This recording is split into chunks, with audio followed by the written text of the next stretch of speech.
As dores no ciático estão cada vez mais comuns, elas são comuns até mais do que um resfriado. Difícil encontrar quem nunca tenha sofrido com dores nas costas e nas pernas, sendo obrigado a ficar de repouso por alguns dias. Para a gente falar um pouquinho mais desse assunto, conhecer o que é o nervo ciático, a dor do nervo ciático, nós vamos conversar agora aqui no Bom Dia Gazeta com o Dr. Alexandre Elias, que é neurocirurgião de coluna e mestre pela Universidade Federal de São Paulo. Doutor Alexandre, muito bom dia.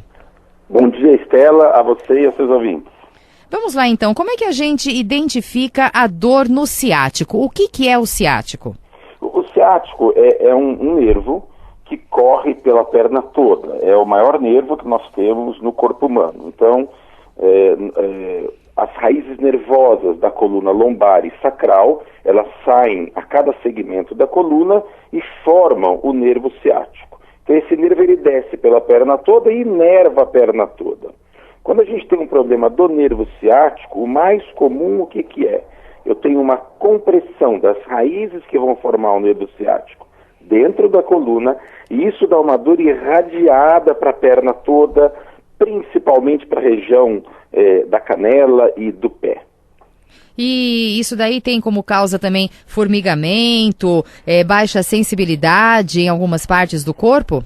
Além da dor, essa compressão, que normalmente é por hérnia de disco, além da dor, essa compressão pode também dar formigamento na região inervada ou às vezes até fraqueza para o movimento do pé. Então a pessoa às vezes tem dificuldade para levantar o pé ou para ficar na ponta do pé. Casos mais graves, que infelizmente são os mais graves, a pessoa pode até ter dificuldade para urinar. Então ela perde urina na roupa ou não consegue urinar e tem que usar sonda. E em homens, esses casos mais graves podem acarretar até distúrbio de ereção.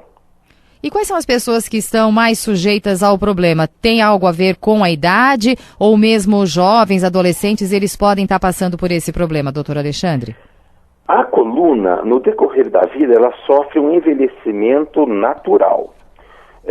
Quando a gente tem de 30 a 50 anos, o processo desse envelhecimento é o disco intervertebral perder água e perder um pouco a função de amortecedor. E ele pode se quebrar, se fragmentar. Então, às vezes você pode ter uma saída desse fragmento de disco em direção a uma das raízes. Então, se o fragmento de disco se desloca à direita, vai doer a perna direita, porque ele pega a raiz que vai para o lado direito. E a mesma coisa para o lado esquerdo. Não existe não existe, a gente não consegue caracterizar quem vai ter isso. O que se sabe é que nessa idade o envelhecimento da coluna tem uma característica específica que facilita a saída desse fragmento. Certo. E quais são os exames necessários para um diagnóstico correto? Antes do exame, a anamnese, que é a conversa com o paciente, o exame físico normalmente indica muito esse diagnóstico. E você apenas o confirma com o exame de imagem, que normalmente é uma ressonância magnética da coluna, onde você visualiza a hérnia, a compressão da raiz.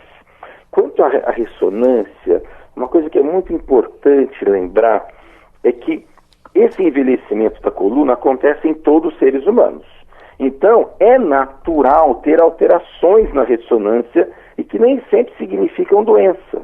Então, se eu tenho uma dor que não é uma dor de compressão de nervo, de raiz nervosa, que vai formar o ciático, eu tenho uma dor que é por uma outra causa, e eu faço o exame, tem uma hérnia, essa hérnia para mim não vai ter significado algum, porque ela não está causando nenhum sintoma. Então, uma das principais funções do médico especialista é isso, é identificar se o sintoma tem a ver com o que eu vou ver na imagem, porque a imagem frequentemente tem alterações. Em alguns casos, é indicado que se façam exercícios físicos e também a própria fisioterapia. O que vem antes? A fisioterapia, quando a dor está muito acentuada, e depois, como forma de amenizar, digamos assim, aí alguns exercícios físicos eles são indicados pelo médico? Quando você está com a dor, em geral, ela pode ser uma dor não tão forte, mas muitas vezes é uma dor bem forte. Quando você está com dor, não se recomenda atividade física nenhuma. Por quê? Porque toda atividade física, ela pode piorar essa dor. O tratamento de quem tem muita dor, como é que é? Você usa várias medicações, anti-inflamatórios, analgésicos, simples analgésicos derivados de morfina, mas os fracos, né? Você usa relaxante muscular, pode usar a fisioterapia analgésica, onde a fisioterapeuta vai colocar calor local ou estimular com alguns choques a região para diminuir a dor, e até pode-se utilizar acupuntura. Normalmente, com esse tipo de tratamento, a pessoa melhora. Os casos que vão para uma cirurgia são aqueles casos que não melhoram, a dor não melhora com esse tratamento, ou ele tem várias crises. Eu melhoro, mas eu volto a piorar. Eu melhoro, mas eu volto a piorar. E aqueles casos mais graves também, com fraqueza no pé, alteração para urinar, também são indicados ao tratamento cirúrgico. Porém, o tratamento clínico, em geral, resolve mais de 90% dos casos. Uma vez a pessoa resolvendo essa dor, aí sim entra a atividade física, porque você vai diminuir o peso da pessoa se ela estiver acima do peso e vai fortalecer a musculatura em volta da coluna. Outra coisa muito importante é você fazer uma reeducação de postura, que é o RPG. Isso ajuda a evitar crises de dor na coluna. Então, o que você tem que fazer, basicamente, é isso para tentar se manter bem. Mas, obviamente, que você pode fazer tudo certinho, eventualmente pode ter outra crise. Eu ia perguntar realmente a respeito disso da RPG, né? Porque serve como coadjuvante, né? O RPG, ele tenta prevenir outras crises. Não só do ciático, mas crises de dor na coluna. Se você observar bem, mulheres que trabalham em casa, como fazem, elas fazem um movimento muito frequente. Qual é? Ela mantém a perna esticada e inclina o corpo para frente, para lavar uma louça, para varrer um chão. E esse movimento, ele causa muita dor na coluna. Então, se ela tiver uma orientação de postura, de ficar ereta, em vez de varrer com uma vassoura comum, varrer com uma vassoura com um cano mais prolongado, onde ela pode varrer reta, se ela, na hora de lavar um copo, encostar o abdômen na pia com um avental para não sujar a roupa, ela lava o copo de forma ereta, sem inclinar para frente, muitas vezes a dor que essas pessoas referem já melhora só com a correção da postura. Doutor Alexandre, outra coisa, o sobrepeso, ele pode causar ou mesmo agravar a inflamação no ciático? O sobrepeso pode. É um fator, mas não é o único. Por que eu digo isso? Porque a gente tem várias pessoas, inclusive pessoas que são operadas de hérnia de disco e que são magras. Mas o sobrepeso, não tenha dúvida que ele sobrecarrega a coluna. Então, você deve tentar sempre ao máximo manter um peso adequado, ou o mais próximo do adequado possível. O senhor estava falando aí a respeito das mulheres, né, serviços domésticos. E outra coisa, no caso daquelas que usam muito salto alto, isso também é um problema? O salto alto, se a gente retornar no RPG, além de eu não poder inclinar o corpo para frente, eu também devo evitar inclinar para trás. Quando que eu inclino o corpo para trás? Quando eu vou pegar alguma coisa no alto, se você observar, você faz uma curvatura na coluna lombar em direção, indo para trás.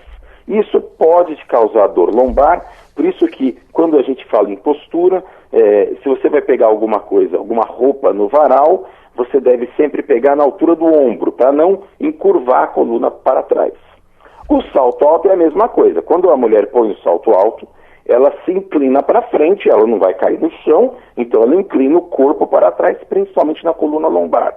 E isso pode dar dor porque aproxima a comunicação de uma vértebra com a outra, que são as articulações. Então, se isso der dor, ela deve evitar o salto alto, pelo menos por algum período, enquanto ela fica bem, e depois ela retorna ao uso. Mas é bom senso, imagine que a mulher, uma mulher específica, sempre quando ela usa salto, ela tem dor, o bom senso diz que ela deve diminuir a altura desse salto, e se ela usar um salto médio e ficar bem, ela pode usar, não há problema algum. Outra coisa, que tipo de colchão deve ser utilizado para esses pacientes? Mais importante que o colchão também é importante. Você dormir no colchão muito mole ou muito duro, talvez você tenha dor. Então aqueles semi-ortopédicos são mais interessantes. Mas mais importante ainda é a forma como você dorme. Então, Quem tem dor na coluna deve evitar dormir de bruços, porque na hora que a gente dorme de bruços, a gente faz aquela curvatura para trás na coluna, e isso pode te causar dor. Então você dorme ou de lado com o travesseiro entre os joelhos para manter a coluna reta, ou de barriga para cima, e se isso te incomodar, você ainda pode colocar uns travesseiros debaixo do joelho. E isso normalmente dá um conforto muito grande. Então a forma de dormir é até às vezes mais importante do que o tipo de colchão. Mas obviamente colchões muito duros ou muito moles podem te trazer algum quadro de dor. Essas coisas todas, de novo, é o bom senso. Elas são válidas para quem tem sintoma. Um indivíduo que dorme, olha, eu durmo num colchão mole há 20 anos e não sinto nada. Eu preciso mudar o meu colchão? Não, porque ele não tem esse problema. Então, não há necessidade de todo mundo sair mudando tudo por aí. Isso é para quem tem uma alteração que cause a dor. No decorrer da entrevista, o senhor falou a respeito aí das técnicas cirúrgicas, né? Mas a gente sabe que muitas pessoas, toda vez que a gente fala em cirurgia, surge aquele medo, né? Essas técnicas cirúrgicas que evoluíram bastante, de qualquer maneira, ainda correm algum risco? O medo de operar é uma coisa normal, né? Se a pessoa não tem medo, alguma coisa não está bem, porque ninguém quer ser operado. Como eu te disse, a minoria dos casos são operados.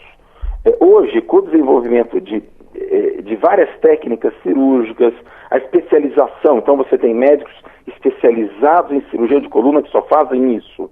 Então você consegue um resultado melhor por conta que os pioneiros lá atrás, de 50 anos atrás, começaram a desenvolver a técnica numa situação muito mais difícil. Então as pessoas têm muito medo da cirurgia hoje, porque antigamente você tinha muitos problemas. Hoje você tem menos problemas, mas toda cirurgia você tem algum risco. Isso não tem como negar. Mas normalmente, no caso de hérnia de disco, esses riscos são muito baixos. Então você opera o paciente, vamos supor, no período da manhã de hoje, à tarde, depois de umas 6 horas, ele pode levantar para ir ao banheiro e você pode dar alta para ele no mesmo dia à noite, mas é mais confortável no outro dia pela manhã. E você orienta essas pessoas a andar, não tem que ficar parado na cama. O que não pode fazer depois da cirurgia? Eu não posso carregar peso e nem ficar abaixando para pegar nada por um período.